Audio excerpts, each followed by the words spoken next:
Salut à toutes, salut à tous, bienvenue dans le Salon Tactique spécial de 3 destinations, bien sûr. Au lendemain de cette victoire, cette démonstration, on a écrasé le Pays de Galles. Quelle équipe, le Pays de Galles, 43-0 hier au Stade de France. Pour en parler, le casting habituel, vous les voyez sur l'écran, à l'extrémité, Alexandre Bardot, au milieu, Jean-Baptiste Elissalde. Salut Jean-Baptiste, comment ça va? Eh bien, écoutez, content de vous retrouver, hein. Ouais, comme tu l'as dit, et vous l'avez noté dans votre merveilleux journal, un récital. Hmm, Mais j'étais pas emballé tant que ça, en fait, hein, quand j'ai vu l'opposition. ouais, Je te le dis ouais, franchement. on va en parler. Ça va Alex, ça t'a plu toi? Ah, on t'entend pas Alexandre. Ouais, faut mettre le Le micro. coup Ça y est, c'est classique. le Faut qu'on direct. reprenne les habitudes. Ça fait 3 mois, Mm, maintenant 2 mois, mm, on n'a plus. mm. Non, oui, je disais, j'ai rarement ressenti aussi peu de passion pour un match, tellement j'ai trouvé l'opposition faible. J'ai jamais cru que ce match pourrait être perdu. Et en fait, voilà, ça rend le truc moins intéressant. Vivement le Ouais, crunch. ouais, ça sera un autre niveau. Messieurs, vous Mm. avez bossé aujourd'hui, une fois n'est pas coutume. 3 thèmes pour cette émission. Le premier thème, ce sera sur le jeu au pied offensif de cette équipe de France, qui a encore brillé dans ce domaine hier au Stade de France. Le deuxième, que sera un salon tactique sans Antoine Dupont? Donc un deuxième focus, ce sera un focus sur Antoine Dupont, son match avec des différences, des difficultés et beaucoup d'exploits personnels aussi. Et troisième point, on va garder du temps parce que je vous rappelle le principe de l'émission pour ceux qui nous suivent, qui ont la chance de nous suivre, évidemment, c'est une émission d'1 heure, donc il faut garder du temps pour le troisième thème, qui sera une projection sur l'Angleterre samedi prochain, l'Angleterre qui vient de perdre en Irlande. Bon, vous l'avez dit, on va rentrer directement dans le vif du sujet sur le premier thème, sur l'équipe de France, son jeu au pied offensif, Jean-Baptiste, Alex, elle a encore brillé dans ce domaine. Question toute bête, Jean-Baptiste, est-ce que cette équipe de France, elle n'est pas meilleure au pied qu'à la main en fait? C'est difficile d'opposer les deux. Moi, ça me plaît pas trop parce que si on a bien utilisé les espaces au pied, c'est parce qu'on sait créer ces espaces en manipulant le ballon à la main. Et je pense qu'on sera capable dans le futur, de ce que je vois depuis quelques mois, dans le nouveau projet, de pouvoir utiliser les deux. Mais c'est vrai que on est habitué au terme de la dépossession. Aujourd'hui, le jeu au pied devient une arme, en plus de la dépossession, une arme offensive pour le 15 de France. Et avec les outils qu'on a au milieu de terrain pour les distribuer, donc je pense à nos numéros 9, à nos numéros 10, nos numéros 15-10, en parlant de Thomas Ramos, et ceux qui sont là pour les réceptionner, comme les Penaud, Biel Biarré, Atisogbe, etc. Les flèches, ça devient une arme redoutable et c'est très difficile à défendre parce qu'on ne peut pas tout couvrir sur un terrain de rugby. Alex, ça t'a pas surpris en fait ce phénomène?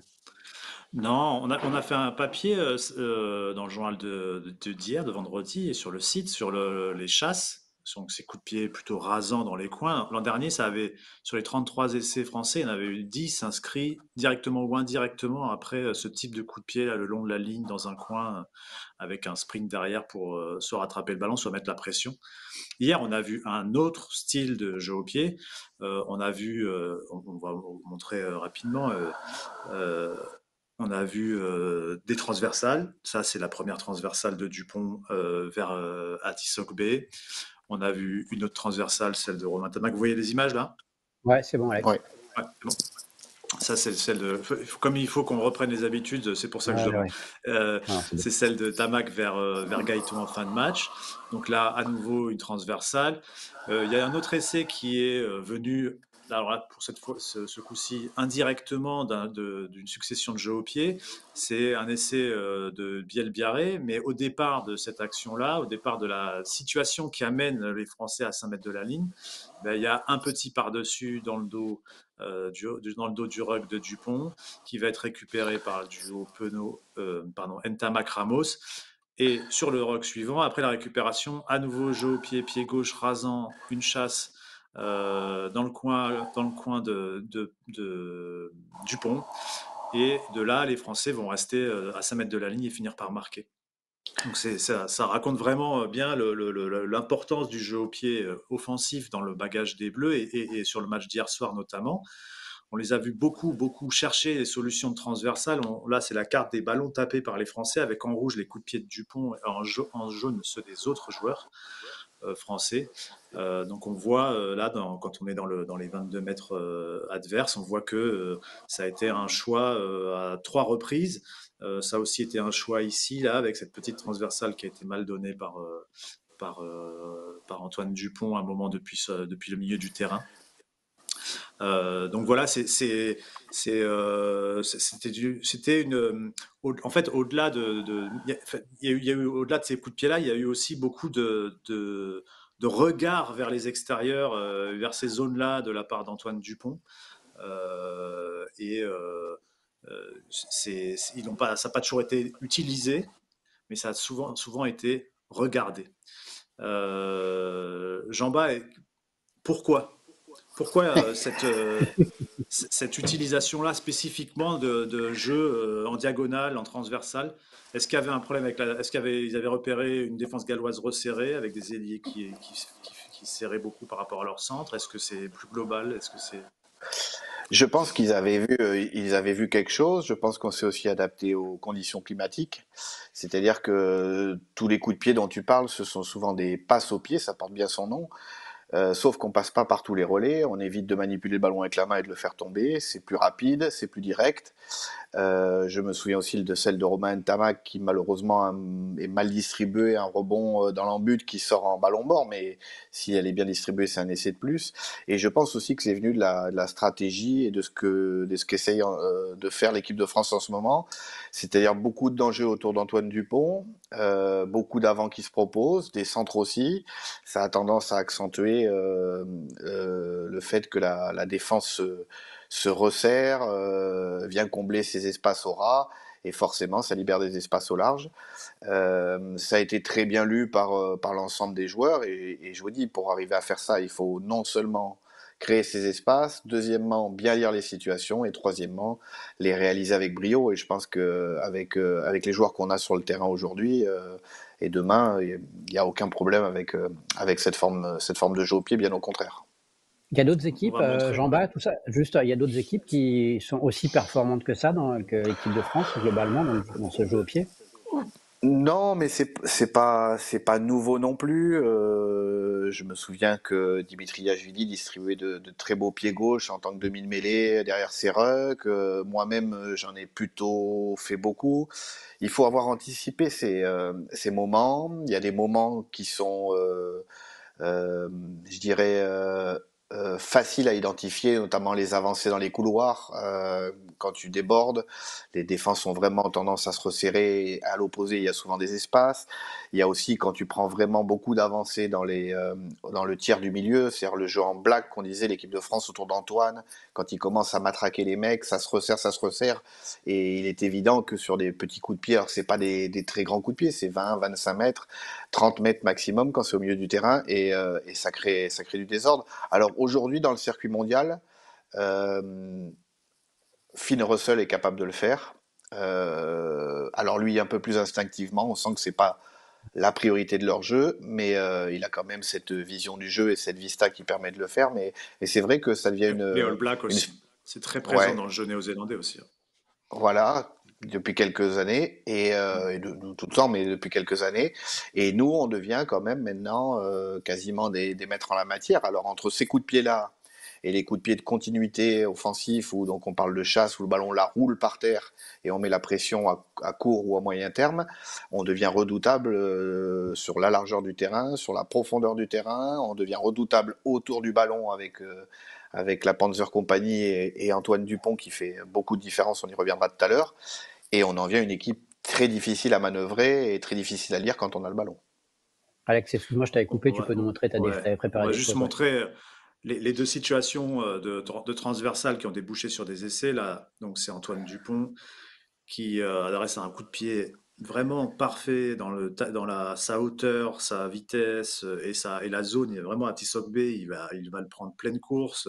C'est vraiment un coup de pied magistral. Et on voit que la zone est libre, hein. On voit qu'il y a quand même 15 mètres derrière les défenseurs gallois. Ici, même chose, Tamac celui-là un peu plus haut avec un rebond dans la course de Gaëton. On voit à nouveau une défense galloise très resserrée. Et on va peut-être comprendre en voyant les images suivantes que je vais laisser Jean-Baptiste commenter pourquoi les Gallois se sont autant resserrés. C'est la première action du match là. Jean-Baptiste, vas-y. Et ben, donc Là, c'est un là, départ de Movaca. Juste, il y a eu un maul et c'est un premier départ de Movaca dans le rond jaune là. Après un maul, voilà. il ramasse le ballon.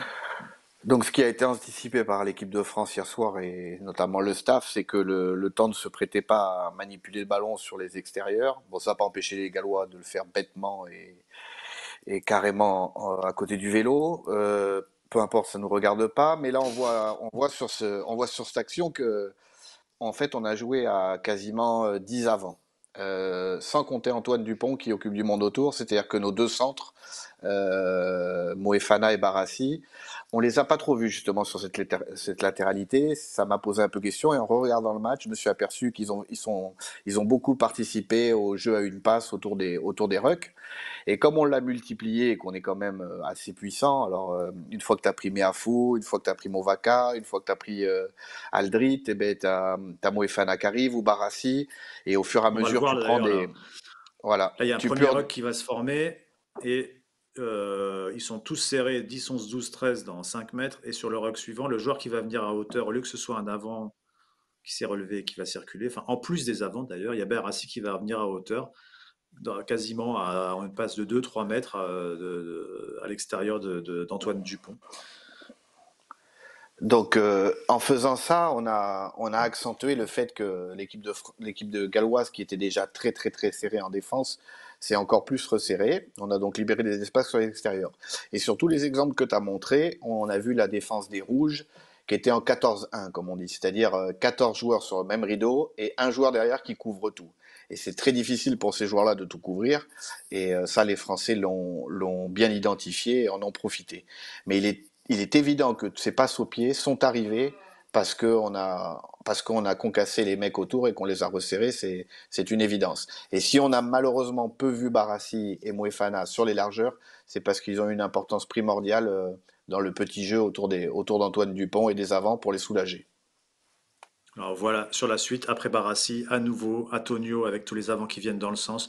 L'action va s'arrêter, ça va pas aller plus loin parce qu'il va y avoir une faute sur Antonio, mais on peut imaginer que la suite de cette action, ça aurait pu être, s'il y avait eu une continuité, ça aurait pu être une transversale ou une autre manière. C'est là où on va pouvoir faire une transition. C'est-à-dire qu'en fait, le jeu au pied a été effectivement beaucoup recherché, mais ce qui est le plus prégnant finalement, Jean-Baptiste, c'est peut-être le fait que les Bleus ils cherchent à concentrer la défense adverse et ensuite à aller vite, vite trouver les espaces qui sont libérés. Et ça peut se faire par du jeu au pied, mais on va le voir après par des dézonages ou des longues passes à la main cette fois. C'est vraiment ça devient un peu l'identité de cette équipe, quoi. Concentrée et vite par des, des, des, des, des actions très courtes, aller trouver ces zones au large, où parfois au départ de l'action, on va le voir après, les Français ne sont pas du tout, il n'y a aucun joueur français, ou alors un ailier à l'extérieur, mais par contre des joueurs qui se déplacent très vite vers cette largeur et pour aller marquer. Ouais, exactement. J'ai vu deux, trois fois, j'ai entendu notamment deux, trois fois, parce qu'on n'a pas la vue large quand on est à la télé, Dimitri Ashvili au commentaire dire ah, on est 14 quasiment entre la touche et le premier poteau, il y a juste un joueur collé à la ligne de touche. C'est exactement ce qu'on cherche à faire, c'est concentrer la défense à un endroit, arriver à toucher un couloir. Si on a la structure, on va retrouver nos deux 900, cher à Jeff Paturo, Ah, le jeu ça fait après le longtemps, ouais. 9. J'avais pas entendu ce mot-là Voilà. depuis 3 mois, je crois. Mm. Et on voit Mm. sur l'essai donc sur l'essai de Gaëton, sur la passe au pied d'Entamac, on voit bien, on a été toucher le couloir en jouant le sens avec les avants, des relais, il y a même eu deux jeux debout, on a touché le couloir, on a trouvé nos deux structures. Les Français avaient comme consigne, et notamment les centres, de venir aider les avants avec des ballons en hauteur, ils viennent se mêler dans ces structures-là pour donner des appels, et dans le dos, on voit nos rapides, entre guillemets, alors c'est le premier essai de Belbarré à la main, avec Ramos qui joue comme un centre, On va le regarder tout de suite d'ailleurs. et voilà. Et Atis Sogbe collé à l'aile. Et le deuxième avec du jeu dans le dos, une passe au pied de Romain Ntamak. Mais pour moi, ce sont les deux mêmes actions.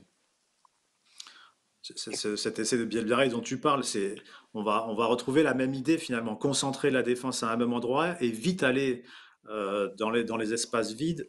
Et cette fois-ci, ça va pas se faire par du pied, mais par de la main. Là, on voit que on est on voit 24 en haut à gauche. Là, je crois que c'est la 36-24, il me semble. Au chrono, il y a quatre joueurs qui sont entourés. Ntamak est dans le ruck, Bielbiarré est complètement aile gauche, et là on voit Ramos et Moefana qui sont allés à 5 mètres du ruck. Et on va voir que 6 secondes plus tard, ces mêmes joueurs-là, ils ont tous pris la largeur pour aller se projeter dans cet espace-là qu'on voit vide ici en haut à droite. Là. Ils vont aller se projeter dans cet espace et avec beaucoup de vitesse. Ce sur quoi on a beaucoup insisté depuis, enfin Jean-Baptiste, tu as beaucoup insisté depuis un an, c'est ces dézonages qui sont devenus une nouvelle arme du jeu de l'équipe de France et qui quelque part ressemble à des jeux au pied dans le sens où c'est une manière de gagner très vite l'extérieur. Ouais, ouais, ouais. Ben là, on imagine, là, Romain fait le choix de passer par tous les relais, de servir Thomas Ramos Pardon, j'ai qui va arrêté, je vais la servir, remettre. qui va servir Bielbarré, qui va marquer. Mais la même image quand il y a l'essai de Gaëton, quand il rentre, Romain fait le choix de la mettre au pied là-bas dans l'angle. Vous êtes d'accord que là, si Romain fait le choix de la mettre au pied aussi, c'est Mmh. aussi. En fait, Et la si tu place. reviens sur, voilà, si tu reviens sur la photo d'avant, s'il te plaît, vous allez vous apercevoir que là, les Français ont tellement travaillé dans le sens, avec les avants et les trois quarts, que l'équipe des Gallois, il y a 8 joueurs qui sont dans les 15 mètres et 7 joueurs qui s'occupent de quasiment 55 mètres de large. Mhm. Mmh. Et ça, c'est ce qu'on veut faire. Et nous, par la vitesse, donc Bielbiarré, Thomas Ramos. Alors là, Moefana, sur ce match-là, il avait comme consigne d'aider les avants. Donc vous allez voir, il va encore faire une fausse piste en l'heure. Il va venir encore à hauteur après le ruck suivant. Voilà, on Ouais. le voit passer à vide. Mais on aurait pu très bien imaginer aussi, avec un temps sec, avec peut-être une autre lecture que Moefana aurait pu être à la place de Ramos, Ramos à la place de Bielbiarré, Bielbiarré à l'extérieur, avant Atisok B, par exemple. Mhm. Et ça fait encore un plus 2. Bon, là, c'était pas le cas, il pleuvait, donc on a privilégié que ces centres viennent faire des leurres et viennent donner des coups de main aux avants, parce que c'est très dur pour les avants de travailler comme ça. Mais ce déjonnage, pour moi, déjà, il correspond à notre, entre guillemets, à notre culture. Il correspond aussi aux athlètes qu'on a sur le terrain. C'est-à-dire, pour faire ça, il faut des mecs qui galopent, qui sentent le rugby, qui prennent les largeurs. Et quand tu dis 6 secondes pour Bielbiarré, c'est vrai que si on part à un départ de 100 mètres aux Jeux Olympiques, il en fait quasiment 60 des mètres. Mmh. Mais dans un match de rugby, il a fait des rucks, il a plaqué, il est parti d'un côté, il est parti de l'autre. Et 6 secondes, c'est redoutable. Par exemple, je sais que quand on bossait sur le Stade Toulousain, qu'il fait beaucoup, Mathis Lebel était quasiment à 7 secondes euh, à l'opposé du terrain, aux 2 tiers opposés. C'est-à-dire qu'il parcourait quasiment 40 mètres en 6 secondes pour aller se proposer de l'autre côté du terrain après avoir fait un ruck dans les couloirs. Donc pour moi, c'est très bien joué. Et alors après, c'est de la lecture. Hein. Là, on est passé par tous les relais en jouant à la main. Et Romain est passé par un relais seulement en jouant au pied pour Gaëton à la fin du match. Je sais pas, messieurs, Une autre. Ouais. vu que tu en parles maintenant, est-ce que vous préférez qu'on en parle un peu plus tard? C'est sur justement le rôle des centres, parce que tu disais que Moefana avait un rôle bien précis, et son association avec Pierre-Louis Barassi. Est-ce que vous voulez en parler maintenant ou plus tard? Parce que sur ce travail invisible dont on parle beaucoup, et on se dit, mais est-ce qu'il pourrait faire mieux? À quoi ils servent en fait? Parfois, il y a ça comme critique à leur égard, notamment pour Yoram Moefana, qui formait une nouvelle association avec Pierre-Louis Barassi. Bah écoutez, moi, Jean-Baptiste. c'est vous qui dirigez le truc, mais Merci. mais les deux centres ont eu un rôle prépondérant pour libérer ces espaces. Ils l'ont pas eu comme on l'entend sur la largeur du terrain en manipulant le ballon dans la largeur en se faisant des passes, mais ils l'ont eu en venant aider les avants, en créant des points de fixation ou en créant des points d'appui pour pouvoir libérer les espaces aux quatre autres. Et c'est vrai que quand j'ai vu le match hier, et d'ailleurs je l'ai mis dans la chronique, je me suis dit, bon, qu'est-ce qu'il y a de nouveau bon, je savais qu'il allait y avoir une quarantaine de points d'écart au moins. Il y avait au moins une division d'écart, voire deux, entre les deux équipes. Et je me suis dit, tiens, je vais regarder la paire de centres. Ils ont fait un travail admirable en défense, comme on l'avait vu dans les derniers salons tactiques. Et en plus de ça, je me suis dit, putain, ils n'ont pas touché le ballon. c'est bizarre, qu'est-ce qui s'est passé? Donc c'est vrai qu'à la relecture, je me suis aperçu qu'ils avaient fait ce boulot, comme tu dis, de l'invisible, mais qui monopolise beaucoup de défenseurs.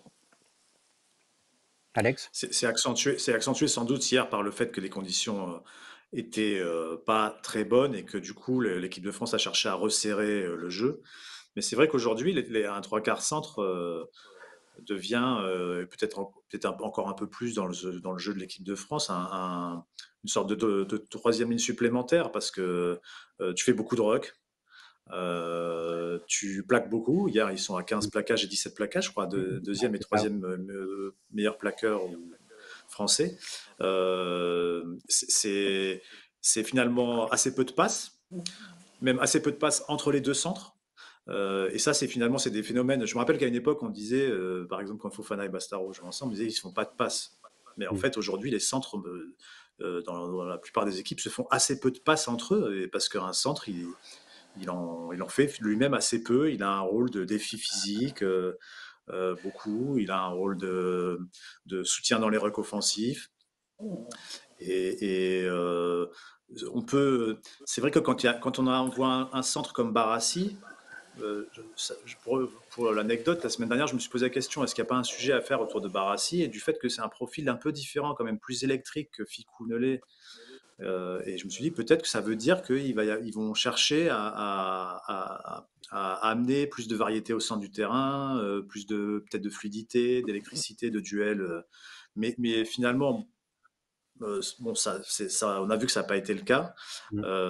Peut-être parce que c'était les conditions, mais peut-être aussi parce que tout simplement, peu importe les hommes, le système est là et prédomine. Mais j'ai jamais été un grand centre parce que j'ai jamais été un centre. Mais est-ce que c'est pas un peu frustrant? Non, je pense pas. Je pense ils y ont trouvé du plaisir déjà par la victoire.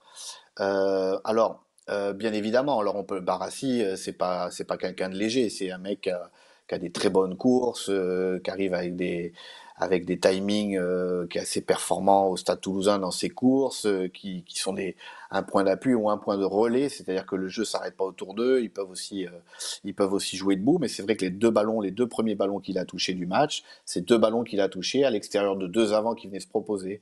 En fait, ils Mm, sont là pour combler les cassures. mm, Des avants, il y en a 8. Une fois que tu en as utilisé 3, il en reste 5. Mm. Tu en réutilises 3, il en reste plus que 2. Et là, il en manque un pour assurer des bons rucks ou de la continuité. Et c'est là où ces centres sont prépondérants. Et des fois, il y a des accidents dans le jeu. Donc, tu en as utilisé 3 et il y en a 2 qui sont par terre. Il t'en manque 2. Et ben, c'est les centres qui viennent combler ces trous-là, d'autant plus accentués par les conditions, et je pense par la stratégie mise en place, d'ailleurs Fabien Galtier en a parlé à la fin du match, ils ont bien pris en compte de jouer avec les conditions climatiques.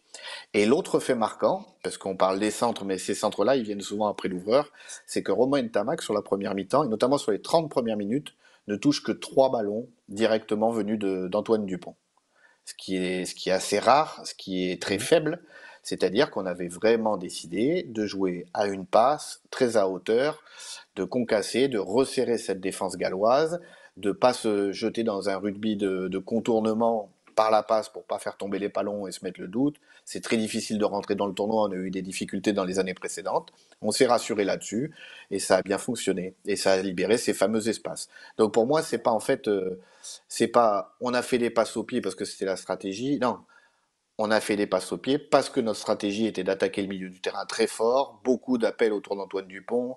On a vu même des fois jusqu'à 5 joueurs se proposer autour de lui, un à l'intérieur, un dans l'axe, 3 à l'extérieur, plus le centre. Et forcément, les défenses en face se resserrent, d'autant plus quand elles sont moins costaudes comme les Gallois l'étaient, vraiment moins puissantes. Elles Mm. ont reculé, même s'ils ont bien plaqué, hein, ils ont essayé. Au bout d'un moment, ils ont perdu ce bras de fer et forcément, les ailiers se sont resserrés, ils ont libéré des espaces dans leur dos. Vu ce que On tu va disais, montrer on un va passer dernier au exemple deuxième thème. de. Pas Non, trop, juste pour Alexandre, finir. parce qu'il est 20h24 et Parce la qu'après transition était on peut parfaite tout de pour suite arriver à Dupont. s'arrêter. La transition était excellente de Jean-Baptiste. Je t'ai noté là ou on Tu parlait verras, d'Antoine ça Dupont? va marcher quand même. La transition va Donc, marcher quand même aussi. fais ce Juste que pour tu veux, dire fais ce que, que tu veux. donc, on a vu que les Français ils avaient gagné les larges par du pied, qu'ils avaient gagné le large en dézonant, et ils ont aussi, via Antoine Dupont, gagner le large Ah, par une longue transition, passe bientôt. qui finalement ressemble aussi à une passe au pied, dans le sens où on saute des relais et on va tout de suite vers la zone et vers le joueur visé. Là, on est sur la suite d'un maul, je crois, qui s'écroule. La défense galloise s'est resserrée. L'ailier gallois, il est là, c'est le dernier défenseur, il y a 15 mètres à gauche. Il n'y a plus qu'à allonger, j'allais dire. Donc, faut-il bien lire la situation et ce que fait Antoine Dupont. Donc voilà, les Français ont vraiment su exploiter, être efficaces pour exploiter la façon dont ils ont concentré la défense galloise, avec la puissance de leurs joueurs, de Meafou, Aldrit qui était bon hier, les centres, etc., etc. Ouais. Donc Voilà, là, normalement, tu on vois passe qu'on au peut troisième enchaîner sur thème. Antoine Dupont. Bravo. Ouais, c'est vrai et en plus Antoine Dupont, Jean-Baptiste, on va parler de son match qui est un peu contrasté et dans les 10 premières minutes, tu arrêtais pas de nous envoyer des textos: «Mais qu'est-ce qu'il est nul ce Dupont, quoi». Tu étais pas convaincu,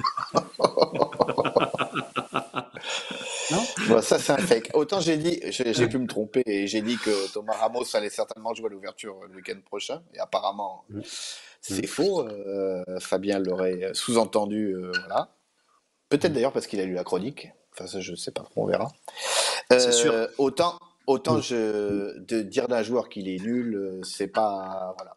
Les Gallois ont pas été très bons, j'ai dit, Non, voire vraiment mauvais, mais nul à ce niveau-là, c'est non, compliqué. Non, non, blague mais à part, le début de match a été un peu compliqué.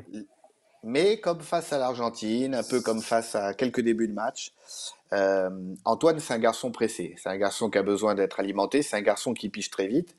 Et je pense que quand on lui dit là dans le projet de l'équipe de France, ça va tourner autour de toi, tu vas avoir des appels, tu vas avoir du monde qui va bouger autour de toi et tu vas t'en servir pour faire les bons choix ou pour t'en servir pour toi-même. Et ben je pense qu'il faut pas lui dire deux fois et Mmh. avant la fin de la phrase, il a tout de suite compris ce qu'il va faire. Et c'est vrai que dans ce début de match, il y a eu deux, trois semblants d'hésitation. Je crois que Alex, tu les as pris en photo, qui m'ont fait Ouais. penser qu'à un moment, je me suis dit, ah, on va peut-être faire le salon, pour une fois en disant, tiens, Antoine Dupont n'a pas été, Mmh. sauf que ça a duré en Et fait 12 minutes, je crois, et puis après, il a réglé tout le monde avec deux, trois gestes de classe, mais c'est vrai qu'il y a eu des hésitations qui me Hmm. paraissent un peu bizarres parce il a du soutien autour de lui. On voit toujours ses appels. Donc il y a Gros à l'extérieur, Uni Antonio dans son axe, Movaca à son intérieur. C'est le début du match. Et alors c'est son flair, c'est son instinct. Il sent que c'est pas bon, que la défense galloise est certainement euh, en train de gagner des mètres, qu'on va se mettre sous pression.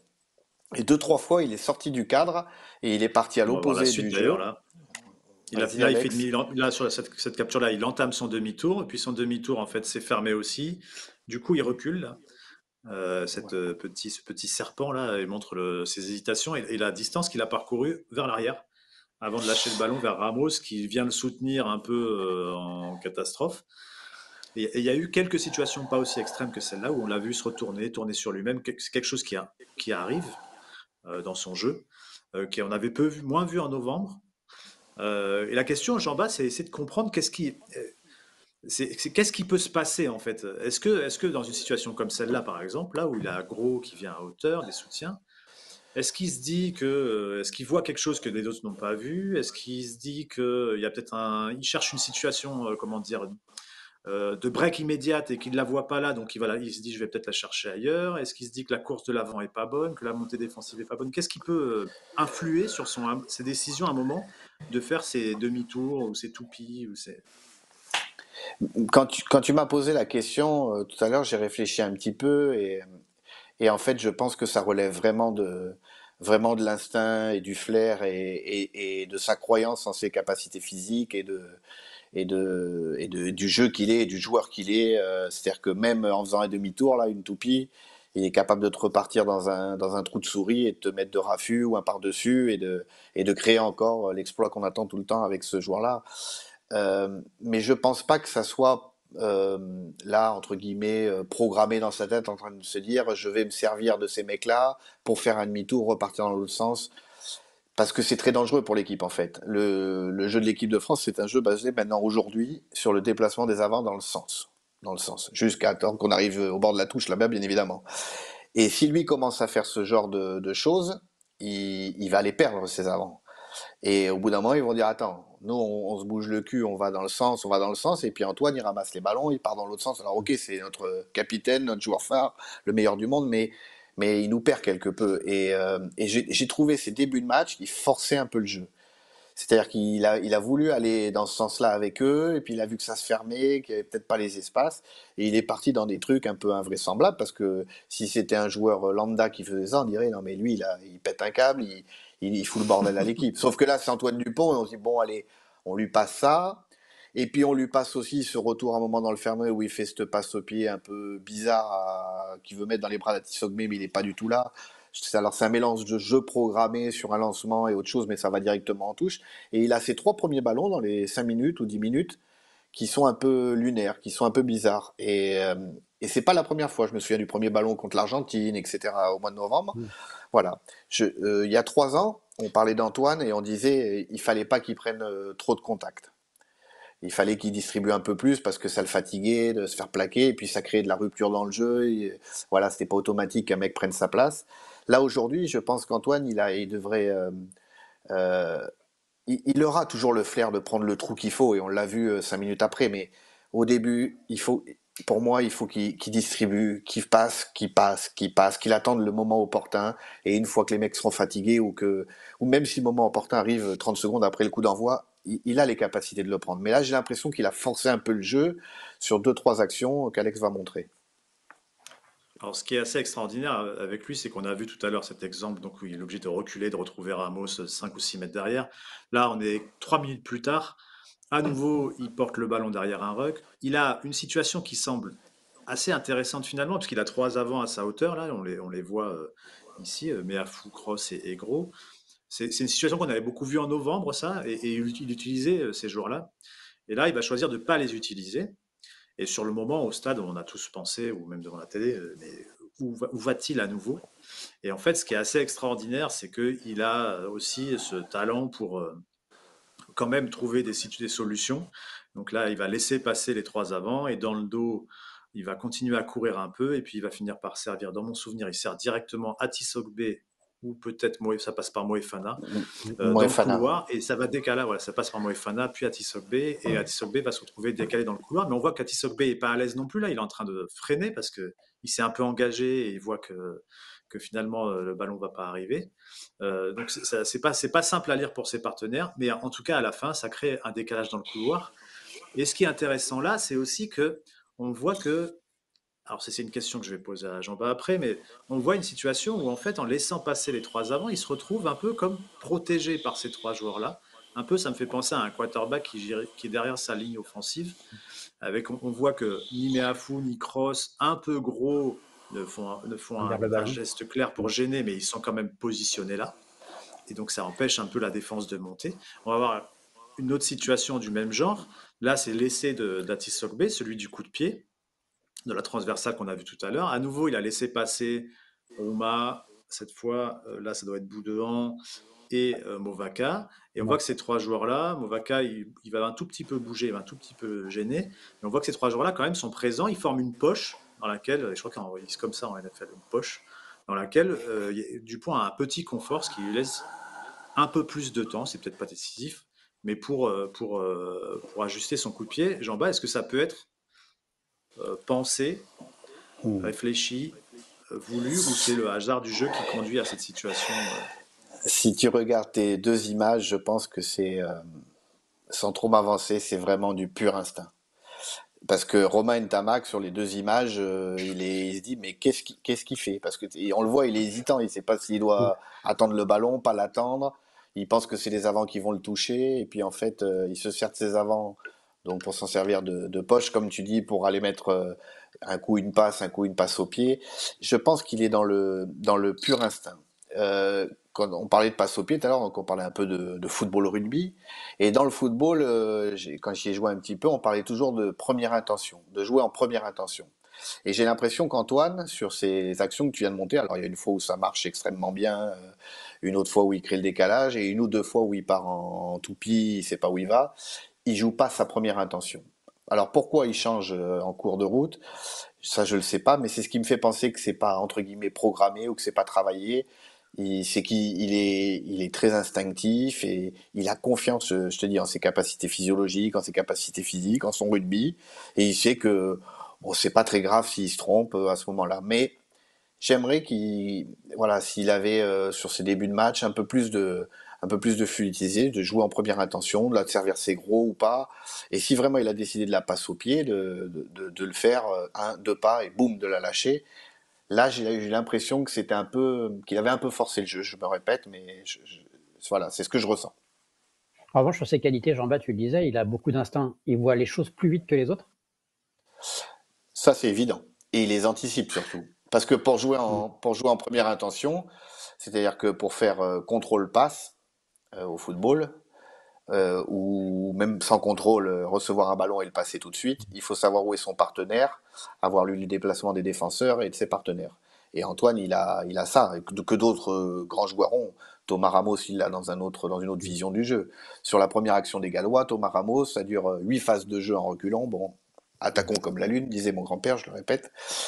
Donc les mecs, ils attaquent, et puis à un moment, ils disent, bon, on met un chausson dans le ballon, on sait même pas pourquoi on tape dedans. L'autre, il récupère, il sait très bien que le champ profond à gauche est dégagé, comme il l'a fait contre des centaines de fois avec Toulouse et contre la Nouvelle-Zélande. Et il trouve un 50-22.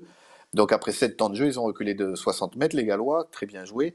Mais Thomas Ramos a anticipé et a joué en première intention. Sa première intention, et c'est de suite de se mettre le pied sur le ballon parce qu'il a lu la situation avant. Antoine, il voit plus vite que les autres. Quand il prend le trou, on va y revenir tout à l'heure. Quand il prend le trou, il se pose même pas une question. Il le sait avant que ça va se passer. Il sait déjà, parce qu'il a vécu des centaines de fois cette situation, qu'il peut y avoir un trou à l'intérieur des rugs tout le temps parce que on fait travailler les mecs qui nettoient, on appelle ça les raseurs, pour ouvrir les espaces et voilà, pour créer entre le ruck et le premier défenseur des micro-brèches. Donc il sait tout ça, il a enregistré, ça va très vite dans son cerveau. Et vous allez voir la suite, quand on va parler de lui, Alex a fait une très belle palette dessus. Il a une On va vision, un regarder ça tout de regard, suite. ouais, il analyse Ce qui est tout impressionnant, c'est à 200 à voilà, l'heure. c'est ce qui est intéressant, c'est son regard. Alors là, on voit pas encore très bien, parce que là, c'est une capture sur laquelle je voulais juste montrer un point qui est intéressant et que je pense Antoine Dupont perçoit au moment où il porte le ballon, c'est la position d'Aldrit. Donc là, on est à la caméra, enfin l'angle de vue est depuis l'embut français. Donc Dupont va venir vers nous et Aldrit est donc allé dans le ruck pour déblayer et il se retrouve en bord de ruck. Et il a un petit mouvement. En fait, à la fois sa position et le petit mouvement qu'il va avoir va donner du retard au joueur, au deuxième ligne gallois qui est derrière lui. Et c'est ce retard qui va donner allez, 5 cm de plus à Antoine Dupont pour pouvoir avancer. Et là, ce qui va être intéressant sur les photos qu'on va voir, c'est de voir son regard. C'est les photos donc, des envoyés spéciaux de l'équipe. Là, il vient juste de se défaire du plaquage du deuxième ligne. Il regarde devant lui et là on va voir. J'ai compté, j'ai essayé de compter. Son regard va changer de position, enfin d'endroit une quinzaine de fois pendant le temps de sa course. Donc là il regarde devant lui, puis il voit la situation, il examine la situation à gauche. Il va rester regard à gauche. Là c'est sa manière incroyable de tromper Liam Williams qui est en train de venir et ce qui fait penser que d'ailleurs son regard à gauche, il était quelque part doublé d'une vision périphérique pour voir le mec qui venait à droite, c'est-à-dire Liam Williams. C'est-à-dire qu'il regarde à gauche et Liam Williams arrive depuis la droite d'Antoine Dupont et on voit Antoine Dupont qui va poser son pied gauche par terre très fort pour faire un crochet. Là on voit ce crochet exactement. Ici on change d'angle de vue, c'est un autre photographe de l'équipe qui a pris cette photo depuis l'autre côté. On voit Liam Williams qui est complètement battu, arrêté, et tout de suite Antoine Dupont qui prend l'information à sa droite pour voir. On voit le maillot bleu d'Atisok B ici. Il cherche en fait tout de suite une solution de soutien. Elle est assez loin cette solution de soutien pour l'instant, donc il va accélérer, regarder devant lui, regarder à nouveau chercher à droite pour finalement lâcher le ballon pour Atisok B. Il y a, je vous dis, une quinzaine de prises d'informations. Et évidemment que ce n'est pas la seule explication de cet essai, parce qu'il y a les qualités physiques, il y a la qualité technique pour réussir à lâcher cette passe. Mais cette capacité à prendre les informations, c'est quand même une clé majeure. Et je sais que il y a quelques années de ça, j'avais déjà fait un papier là-dessus après un match. vous voyez qu'en fait, il scanne en permanence et quand il est porteur. Alors que c'est pas simple, hein, parce qu'il y a une part de stress, Jean-Bas, quand on est porteur de ballon, une fois qu'on a franchi. Parfois, on a du mal à rester lucide, on sent les défenseurs qui sont proches. Et c'est dur de se dire, il faut que je garde, il faut que je continue à prendre des informations. Ouais, ça se déroule en 3 phases, donc il sait par les dizaines d'heures et les milliers d'heures d'entraînement qu'il a fait que il y a des ruptures à l'intérieur de ses rucks. Il connaît son copain Aldrit avec qui il a joué depuis des années, qui est un peu coquin et qui fait faire le tour aux défenseurs, comme tu l'as dit. Donc là, c'est sa prise d'information. Après, c'est sa prise de décision. Donc il prend le trou. Là, il réfléchit plus à rien. Et à la sortie de ce trou, il sait qu'il a ce défenseur. Et ce jeu de regard, rien qu'avec le regard, il est déjà en train de le cadrer. Son jeu, Antoine, là, c'est de faire tourner les épaules d'un côté ou de l'autre. Et le jeu de l'arrière, c'est de dire, ah bon, j'ai Antoine Dupont, il faut qu'il choisisse un côté, que j'ai qu'un côté à défendre, parce que ça va être très dur pour moi déjà. Et en l'amenant à gauche comme ça, par le regard et par sa course, il sait qu'il l'a cadré. Et au moment où l'arrière gallois tourne les épaules, voilà, ça, c'est le jeu de regard. Il l'a cadré. Mm. Là, l'arrière gallois tourne les épaules. Il lui met. Donc, on appelait ça un cadrage débordement. Ce serait plus un cadrage contournement, là, à ce moment-là. Et là, il le prend. Donc là, et là, on rentre dans la troisième phase. C'est. Voilà, je rentre je sors du trou, ici. Et maintenant, qu'est-ce que j'ai autour de moi? Des rouges, bien évidemment, qui commencent à me courir, commencent à me courir autour. Ça arrive de toutes parts. Est-ce que j'ai quelqu'un à l'intérieur? D'habitude, c'est lui qui est à l'intérieur. Souvent, quand les ailiers Oui. percent. Là, il y a pas, il y a un écart qui se crée parce que Cross est déposé lui aussi par le crochet. Et sa seule solution, c'est soit d'y aller seul, soit de faire ce geste technique et de l'envoyer à Tissot. D'ailleurs, on discutera, il y a peut-être en avant, mais peu importe, on ne parle pas de la Ouais. finition. C'est que là, voilà, à sortie de ce trou-là, son regard devient haut, le ballon est dans les deux mains, et ça, c'est à montrer à. Je sais pas s'il y a beaucoup d'enfants qui regardent et qui jouent au rugby, mais de remettre le ballon dans les deux mains à la sortie du trou, ça fait que il crée aussi du danger sur les défenseurs. C'est-à-dire que s'il l'avait eu sous un bras, le défenseur pouvait être sûr qu'il allait jouer un duel ou qu'il allait lui mettre un raffut. Par contre, en mettant le ballon dans les deux mains, il est capable de tout. Et en se redressant comme ça, eh ben, il a le regard clair. Alors tout ça à très haute intensité et très vite, hein. Mais ça me fait penser j'avais vu un truc sur Zidane, avant de recevoir les ballons. Alors c'était dans le cœur du jeu, pareil, c'est pas le même sport, mais il y avait beaucoup de monde autour de lui. Il avait un nombre de regards sur ce qui se passait autour de lui, c'était incroyable. Il lâchait le ballon, même pendant que le ballon était entre son partenaire qui lui faisait la passe et lui, il y avait 2 secondes, le temps que ça arrive. Il avait 5, 6, 7 regards à droite, à gauche pour savoir où il allait filer le ballon après. Et je pense que Antoine, et comme tous ces grands joueurs, ils font partie de ces mecs qui ont ça en plus. C'est pour ça que ce sont les meilleurs du monde. C'est que ils enregistrent, ils analysent et puis ils distribuent plus vite que les autres. Alex, tu veux continuer sur ce thème ou on passe au dernier? On peut passer au dernier. Passons au Ouais, parce dernier, que donc je pense que projection. je suis pas sûr, mais Dupont va peut-être en reparler, hein. Je pense. Ouais, peut-être la semaine prochaine, on verra. On dira qu'il a été excellent ou mauvais. Ça dépend de ce que tu nous dis, Jean-Paul.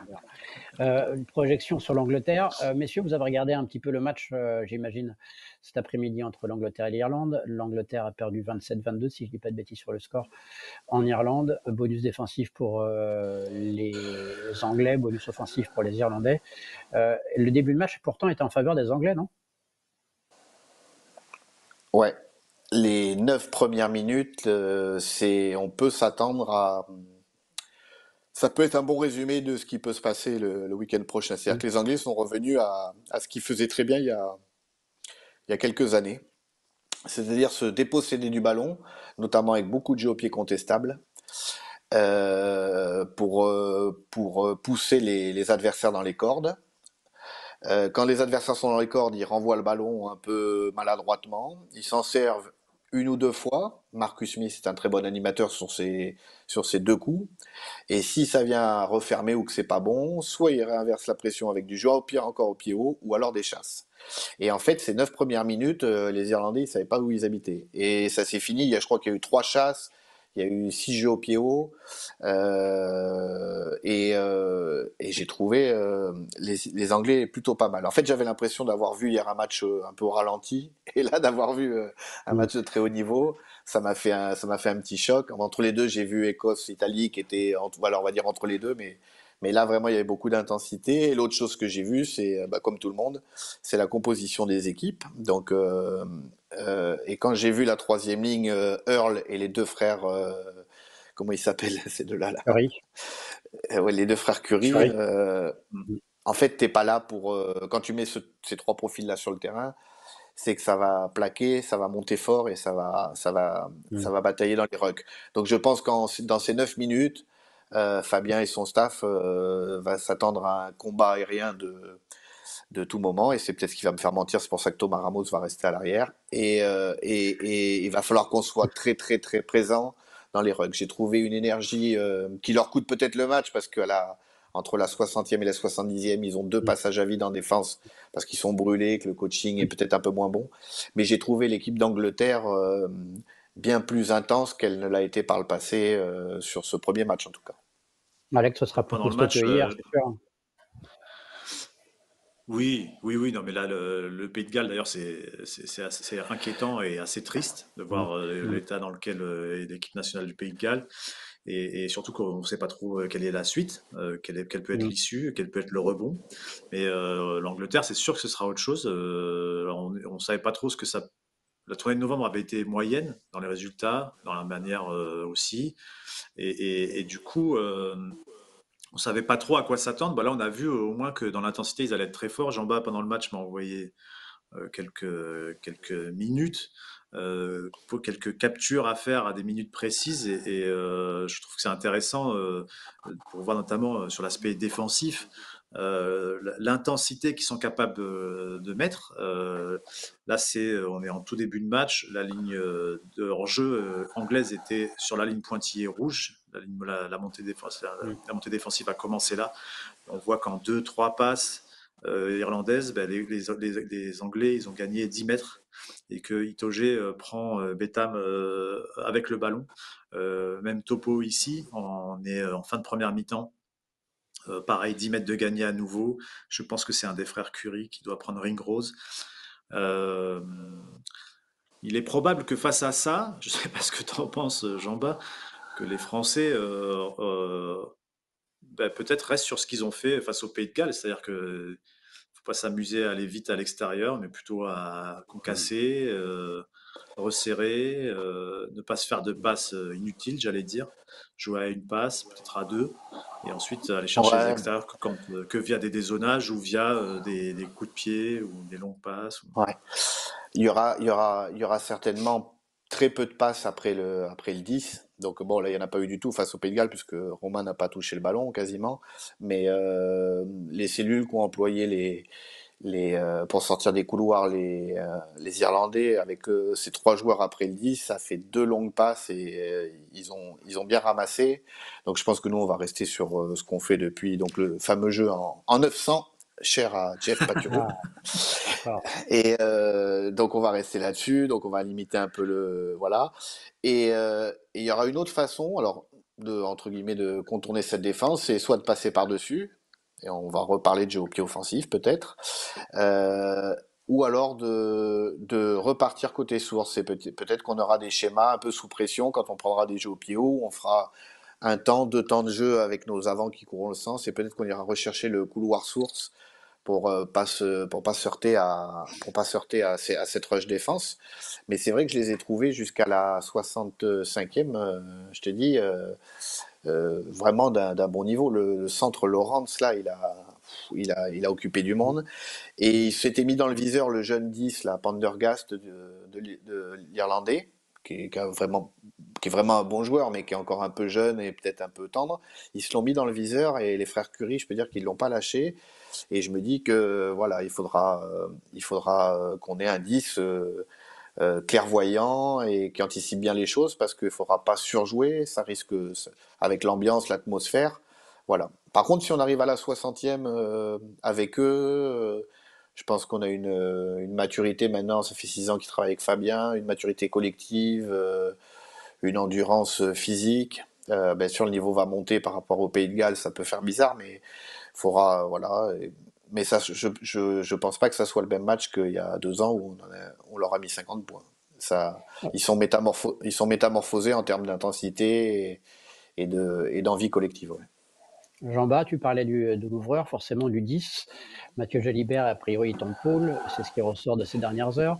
Je vais vous lire ce que disait Fabien Galtier sur France Télé aujourd'hui. Il disait: cet hiver, on a joué avec Thomas Ramos à l'ouverture.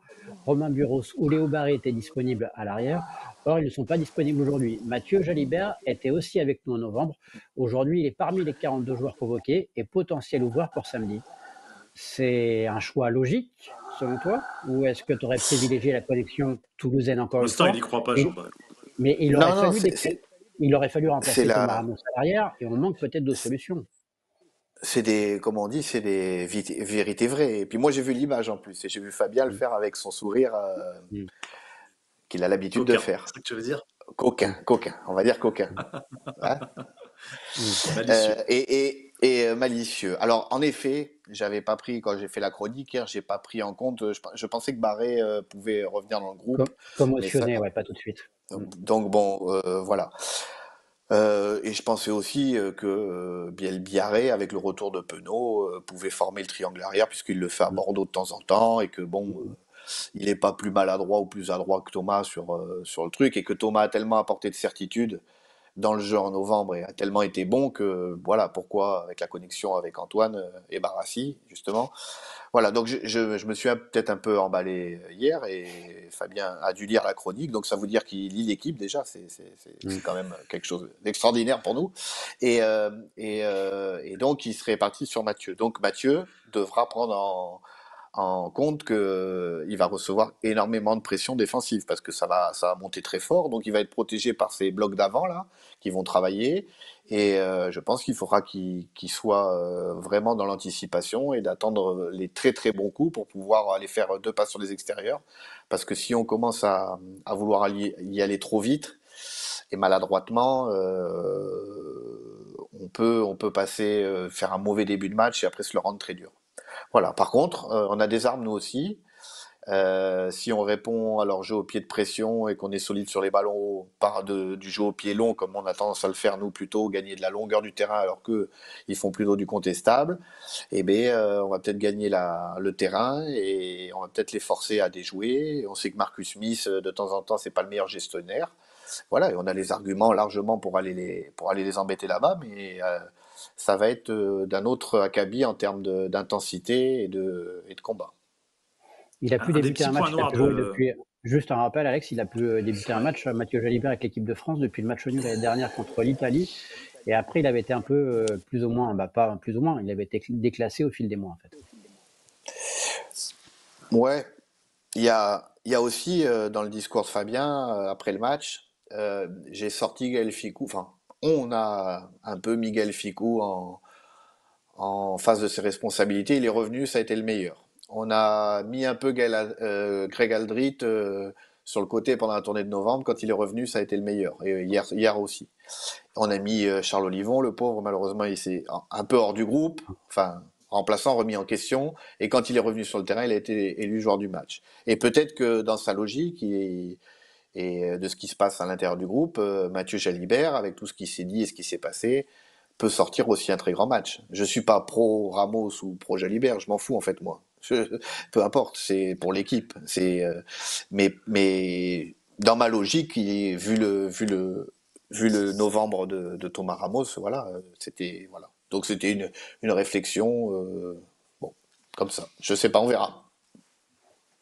Par rapport au jeu au pied dont tu parlais, au jeu au pied anglais dont tu parlais, avec beaucoup de contestables, un des points noirs quand même, enfin noir, un des points un peu négatifs de vendredi soir, c'est justement ces ballons hauts. Il y a eu pas mal de duels perdus en première mi-temps.